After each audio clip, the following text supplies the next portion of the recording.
কেন্দ্রীয় সরকারের পক্ষ থেকে আবাস যোজনার রাজ্যের প্রাপ্য টাকা না দেওয়ার অভিযোগ বারংবার করা হয়েছে রাজ্য সরকারের পক্ষ থেকে।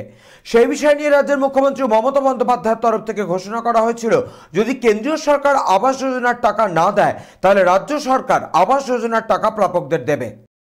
আবাস যোজনার টাকার বিষয়ে নৈহাটির এক দলীয় কর্মসূচিতে বলতে গিয়ে ব্যারাকপুর লোকসভা কেন্দ্রের তৃণমূল কংগ্রেস প্রার্থী পার্থ ভৌমিক জানান যে 4টে পঞ্চায়েত নৈহাটি বিধানসভার মধ্যে রয়েছে, তার মধ্যে যারা ভালো ফল করবে এবং তৃণমূল কংগ্রেসকে জেতাবে সেই পঞ্চায়েতকে আবাস যোজনার টাকা ডিসেম্বর মাসের মধ্যে দিয়ে দেওয়া হবে রাজ্য সরকারের পক্ষ থেকে।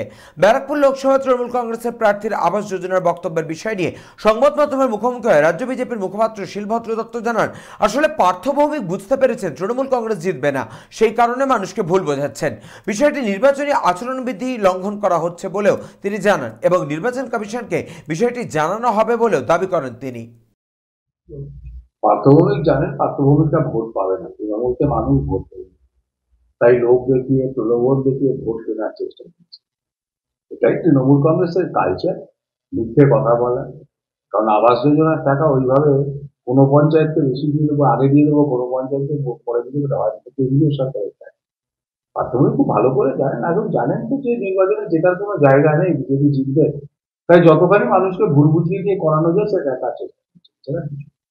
এই বিষয়টা কি নির্বাচনী আচরণ? না, নিশ্চয়ই এ তো নির্বাচনী আচরণ বিধির মধ্যে তো পড়ে, এটা তাকে উল্লঙ্ঘন করা হচ্ছে। কারণ তুমি লোক দেখাচ্ছ, তুমি এটা করে দেবো, ওটা করে এটা করতে পারে না, এটা বেআইন সম্পূর্ণভাবে।